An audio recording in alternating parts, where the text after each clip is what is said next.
सन्ध्या प्रवर्तते उत्तिष्ठ नरशार्दूल कर्तव्यं दैवमान्धिकम् कौसल्या सुप्रजा सर्वमङ्गलमाङ्गल्ये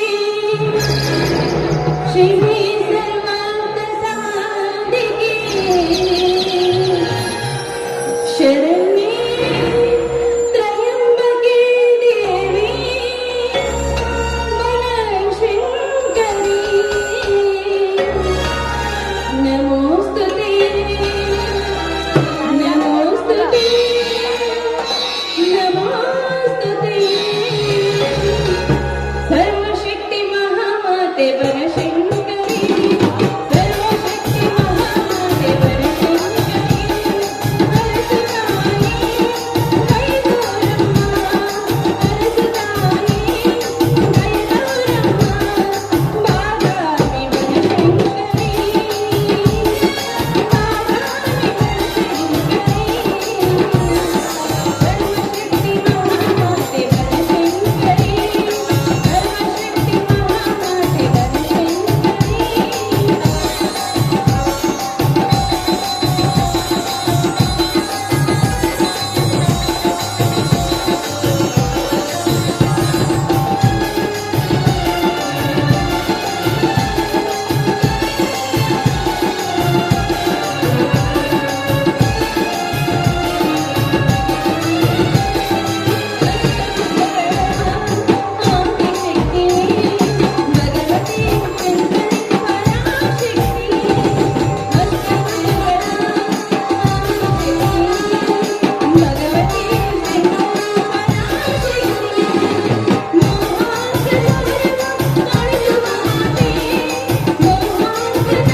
ಅಂದು ಮಹಾದೇವನ ಸತಿಯಾಗಿ ಮಹಾರಾಕ್ಷಸರನ್ನು ಕೊಲೆ ಮಾಡಿ ಇಡೀ ಲೋಕಕ್ಕೆ ಕಲ್ಯಾಣ ಮಾಡಿದ ಮಹಾತಾಯಿ ನೀನು. ಇಂದು ಈ ಭೂಮಿಗೆ ಅವತರಿಸಿ ಮತ್ತೊಮ್ಮೆ ಲೋಕ ಕಲ್ಯಾಣಕ್ಕಾಗಿ ಉತ್ತರಿಸಿ ಬಾ ತಾಯಿ. ನಮ್ಮ ರೈತರನ್ನು ಕಾಪಾಡೋ ಭಾರ ನಿನ್ನಲ್ಲೇ ಕುಳಿತು ತಾಯಿ. ನಮ್ಮೆಲ್ಲರನ್ನು ಉದ್ಧರಿಸುವಂತ ನಿನ್ನಲ್ಲಿ ನಾನು ಕೈ ಮುಗಿದು ಬೇಡಿಕೊಳ್ತಾ ಇದ್ದೇನೆ.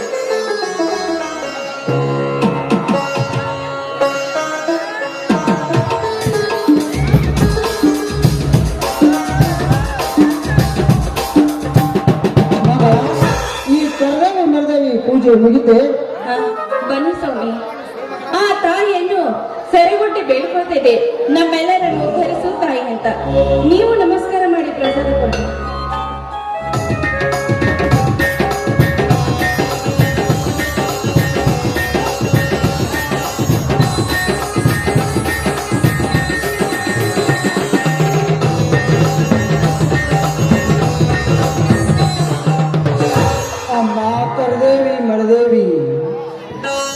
ಕರದೇವಿ ಎಂದು ಕರೆಸಿಕೊಡುತ್ತಿರುವ ಹರನ ಸತಿಯೇ ನಿನಗೆ ನನ್ನ ನಮಸ್ಕಾರಗಳು. ಮಾಮರದ ಕೈಗಿಡೆ ಕೂಡ ನಿನಗೆ ಅಮ್ಮ ಎಂದು ಕೂಗಿ ನಾವಿಂದು ನಿನ್ನನ್ನು ಪೂಜಿಸಿ ಭಾಗ್ಯವಂತರಾದೆವು ತಾಯಿ. ತಾಯಿ ಅನ್ನ ಕೊಡುವ ಮಾತೆ ಎಂದು ಮೈ ಚಳಿ ಬಿಸಿಲೆನ್ನದೆ ದುಡಿಯುತ್ತಿರುವೆ. ಕುರಿಗಳನ್ನು ಸಾಕಿಕೊಂಡು ಭೀಮಾರ್ಜುನರಂತೆ ತಮ್ಮಂದಿರನ್ನು ಬಯಸಿದ್ದೇನೆ. ಸದಾ ಎಲ್ಲದಕ್ಕೂ ನಿನ್ನ ಆಶೀರ್ವಾದವಿರಲಿ ತಾಯಿ. ನಿಮ್ಮ ಮಾತಿನಲ್ಲಿ ಅದೇನು ಕಠೋರತೆ ಕಂಡಿದ್ದಲ್ವೇ? ಕಠೋರತೆ ಎಂಬುದು ಈ ಕಠಿಣ ಕಾಲದಲ್ಲಿ ಅಗ್ನಿ ಪರೀಕ್ಷೆಯ ಕಟ್ಟು ಇದ್ದಂತೆ. ಆ ಪರೀಕ್ಷೆಯಲ್ಲಿ ನಮ್ಮನ್ನು ಗೆಲ್ಲಿಸಿ ಪಾರು ಮಾಡಮ್ಮ ಎಂದು ಬೇಡಿಕೊಂಡೆ ಈ ಸಾಲಿನಲ್ಲಿ. ಅಂದರೆ ಇದರ ನಿಜದ ಅರ್ಥ? ಇದರ ಅರ್ಥ ನೀ ಕೈಯಲ್ಲಿ ಬೇಯಿಸಿದರೆ ವ್ಯಕ್ತ ಮಂಗ. ನನ್ನ ಮಾತು ನಡೆಸಿಕೊಡ್ತೇನೆಂದು ನನಗೆ ಮಾತು ಕೊಡ್ತೀಯಾ? ಸ್ವಾಮಿ, ಪತಿ ಸೇವೆ ಮಾಡಿದ ಸತಿ 108 ವ್ರತಗಳ ಮಾಡಿದರೇನು ಫಲ ಎಂಬಂತೆ ನಿಮ್ಮ ಮಾತಿಗೆ ಮನ್ನಣೆ ಕೊಡದಿದ್ರೆ ನನಗೇನು ಬೆಲೆ ಸಿಗುತ್ತದೆ? ನಿಮ್ಮ ಪಾದ ಸಾಕ್ಷಿಯಾಗಿ ನಡೆಸಿಕೊಡ್ತೀನಿ. ಅದೇನಂತ? ಲಜ್ಜೆ ಮಂಗಳ, ಈ ನಿನ್ನ ಮಾತಿನಲ್ಲಿ ನನ್ನ ಅಜ್ಞಾನದ ಕಣ್ಣನ್ನೇ ತರಿಸಿಬಿಟ್ಟೆ, ಹೃದಯದ ಬಡಿತ ಬದಲಾಯಿಸಿಬಿಟ್ಟೆ. ನಿತ್ಯ ನನ್ನ ನಿಟ್ಟುಸಿರಿನಲ್ಲಿ ಸುಟ್ಟು ಧೃಮಕರವಾಗಿ ಹೋಗುವ ನನ್ನ ಪ್ರತಿ ಉಸಿರಿನ ಕಣಗಳು ರಾಮ ಬಾಣವಾಗಿ ಉಜ್ವಲಿಸಿ ಉಜ್ವಲ ಭವಿಷ್ಯದಿಂದ ಈ ಮನೆ ರಾಮರಾಜನ ಗೂಡಾಯಿತು. ನನ್ನ ತಮ್ಮ ಬೀರ ಏನಾಯ್ತು? ಆ ಭೀರ ಅಂತ ಅರ್ಥಕ್ಕೆ ನಿಲ್ಲಿಸಿದ್ರಲ್ಲ, ಏನಾಯ್ತು? ಬೀರನ ತಾಯಿ ನನ್ನ ತಾಯಿ ಅಕ್ಕ ತಂಗಿರು ಗಂಡನಿಲ್ಲದ ನನ್ನ ಚಿಕ್ಕಮ್ಮ ತಾನು ಸಾಯುವ ಮುನ್ನ, ರೋಗದಿಂದ ಸಾಯುವ ಮುನ್ನ ಈ ಬೀರನೆಂಬ ಕೂಸನ್ನು ನನಗೆ ಕೈಗೆ ಕೊಟ್ಟು ಸತ್ತು ಆ ಚಿಕ್ಕ ಕೂಸನ್ನೇ ಶಕ್ತಿವಂತ ತಮ್ಮನಾಗಿ ಬೆಳೆಸಿದ್ದೇನೆ. ಅವನೆಂದರೆ ನನಗೆ ಪಂಚಪ್ರಾಣ. ಅವನು ಕೂಡ ನನ್ನನ್ನು ದೇವ ಸಮಾನವಾಗಿ ನೋಡುತ್ತಿದ್ದಾನೆ. ಆದ ಕಾರಣ ನಾವಿಬ್ಬರು ಕೂಡಿಕೊಂಡು ಬೇರೆ ಬೇರೆ ತಾಯಿ ಮಕ್ಕಳೆಂದು ಭಾವಿಸಬೇಡ ಮಗಳ. ಇದು ನನ್ನ ಆಸೆಯಾಗಿದೆ. ಬೀರ ಎಂದರೆ ಮುಖದಲ್ಲಿ ಶ್ರೀರಾಮನ ಕಳೆ ಎತ್ತು ಕಾಣುತ್ತದೆ. ಬುದ್ಧಿಶಕ್ತಿಯಲ್ಲಿ ಹನುಮನಿಗಿಂತ ಹೆಚ್ಚಿದ್ದಾನೆ. ಅಂಥದ್ರಲ್ಲಿ ಅವನನ್ನು ಬಿಡೋದ? ಅವನು ನನ್ನ ಬರೀ ಮೈದನಲ್ಲ, ಸ್ವಂತ ಹೊಟ್ಟೆಯಲ್ಲಿ ಹುಟ್ಟಿದ ಮಗನಿಗಿಂತ ಹೆಚ್ಚಾಗಿ ಜೋಪಾನ ಮಾಡುತ್ತೇನೆ. ಇದು ನಾನು ಕೊಡುತ್ತಿರುವ ವಚನವೇ. ಮೆಚ್ಚಿನ ಮಂಗಳ, ಈ ನಿನ್ನ ಬುದ್ಧಿಶಕ್ತಿಗೆ ನಾ ಕೆಚ್ಚನಾಗಿ ಮುಚ್ಚಿಕೊಂಡು ನನ್ನ ಕೆಚ್ಚಲೆ ಹೊಡೆದು ಕೊಚ್ಚಿ ಹೋಗುವಂತದ್ದು ನನ್ನ ರಭಸದ ಭ್ರಮೆಗೆ ಒಡ್ಡನೆ ಹಾಕಿಬಿಟ್ಟೆ. ಇದಕ್ಕಿಂತ ಸಂತೋಷ ನನಗೇನಿದೆ? ಬಾ, ಈ ಸಂತೋಷದ ಸಮಯದಲ್ಲಿ ನೋವಿನಂತೆ ನರ್ತಿಸಿ ಕೂಗಿ ಆಡುವ ನನ್ನೊಂದಿಗೆ.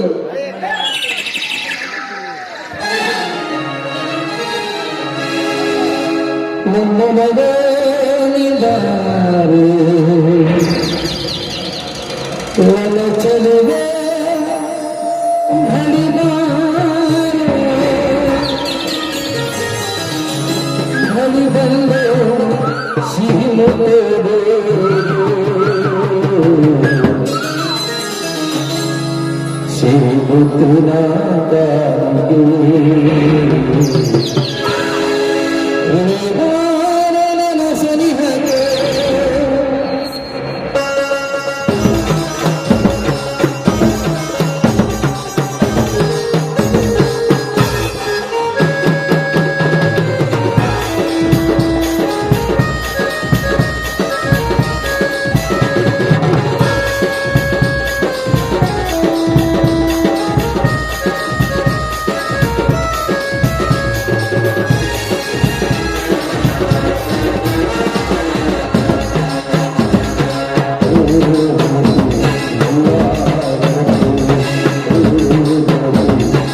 ಅಣ್ಣ ಅತ್ತಿಗೆ ಬಾ ತಮ್ಮ ಬೀರ ಪುರಿ ಗಡ್ಡಿಯಿಂದ ಈಗ ಬಂದೇನಪ್ಪ.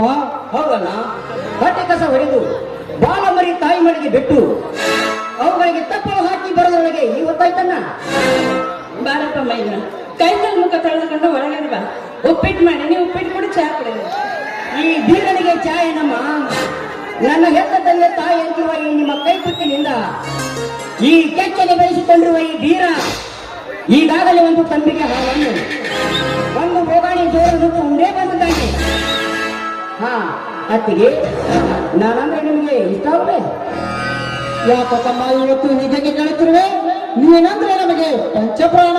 ಅದೆಲ್ಲವನ್ನು ತಮ್ಮ ಧರ್ಮದಲ್ಲಿಯಿಂದ ಕೇಳಿಸಿಕೊಂಡೆ ಅಣ್ಣ. ಆ ತಮ್ಮ ಅದು ಅದು ಯಾಕಣ್ಣ ತೊಗರಿಸುತ್ತೀವಿ? ಈ ತಾನೇ ಹೇಳಿದ್ಯಲ್ಲಣ್ಣ, ನಾನಂದ್ರೆ ನಿಮಗೆ ಪಂಚಪ್ರಾಣ ಅಂತ. ಹಾ, ಅಣ್ಣ ತೆಗೆದುಕೊಳ್ಳಿ. 10 ಮರಿ ಮಾರಿದ 10,000 ರೂಪಾಯಿ ಅಂತೆ ಈ 1,00,000 ರೂಪಾಯಿಗಳನ್ನು.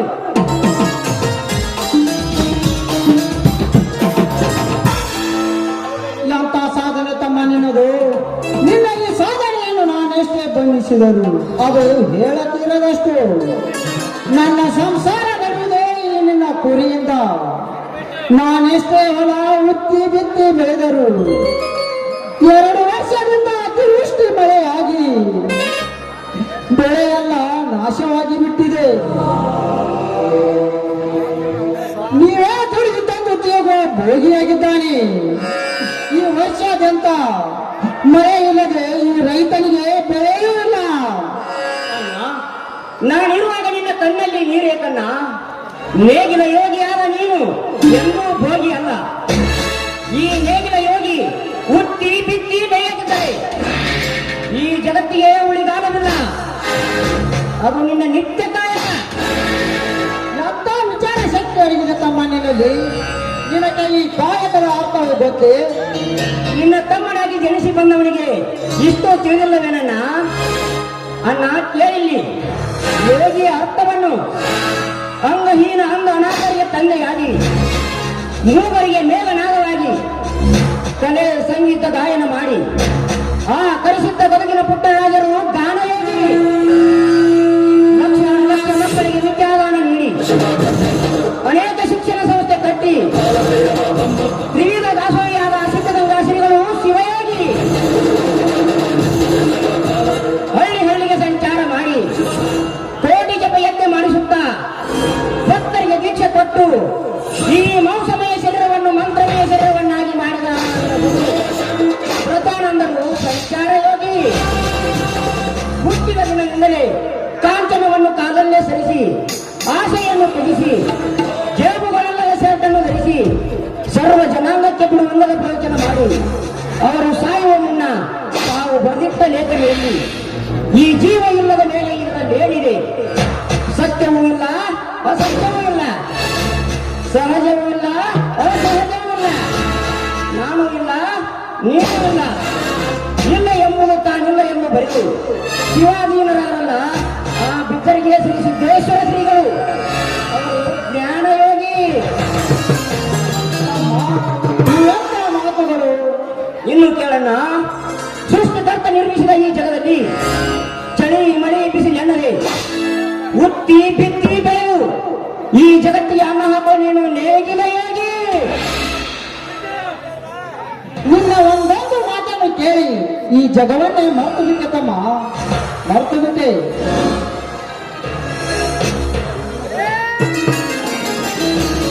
ಅಲ್ಲ, ಏನಿಲ್ಲ ಸಂತ ಸಂತೋಷ ಮನೆಯಲ್ಲಿ? ಬಾರಪ್ಪ ಶಶಿಧರ, ಏನ್ ಬಂದ್ಯಾ? ನಿನ್ನ ವಿದ್ಯಾಭ್ಯಾಸ ಚೆನ್ನಾಗಿದೆ. ಡಿಗ್ರಿ ಅಭ್ಯಾಸತ್ತಿಗೆ ಚೆನ್ನಾಗಿದೆ. ಅದರ ಹಣಕ್ಕಾಗಿ ಅಣ್ಣನ ಹತ್ತಿರ ಬಂದೆ. ಅಣ್ಣ, ಈಗ ತಾನೇ ಮರಿ ಮಾರಿದ ಹಣವಿದೆಯಲ್ಲಣ್ಣ, ಅದನ್ನೇ ತಮ್ಮನಿಗೆ ಕೊಟ್ಟದ್ದು. ತಮ್ಮ ಶಶಿಧರ, ಎಷ್ಟು ಬೇಕಾಗಿದೆ? 25,000 ಕೊಟ್ಟು ಬಿಡಿ ಅಣ್ಣ.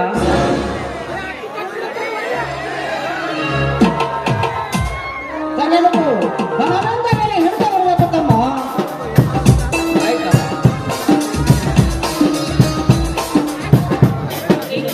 ನೋಡಿದ್ರೇನ್ರಿ, ಈ ನಮ್ಮ ಸಂಸಾರ ಎಷ್ಟೊಂದು ಸುಂದರವಾಗಿದೆ ಅಂತ. ಈ ನನ್ನ ತಮ್ಮಂದಿರೇ ನನಗೆ ಸರ್ವಾಸ್ತಿ. ಬನ್ನಿರಪ್ಪ, ಈ ಸಂತೋಷದ ಸಮಯದಲ್ಲಿ ಎಲ್ಲರೂ ಒಂದು ಗೀತೆ ಆಡೋಣ. ಎಲ್ಲೆಲ್ಲೋ ಬರಲಿಗೆ ಆನಂದ ತುಂಬಿರಲುವೆ, ಅತ್ತಿಗೆ ನಿನ್ನ ಬಾಳು ಬಂಗಾರವಾಗುವುದು ಹಾರೈಸುವೆ ನಾನೀ ದಿನ.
ನನ್ನ ಬಡ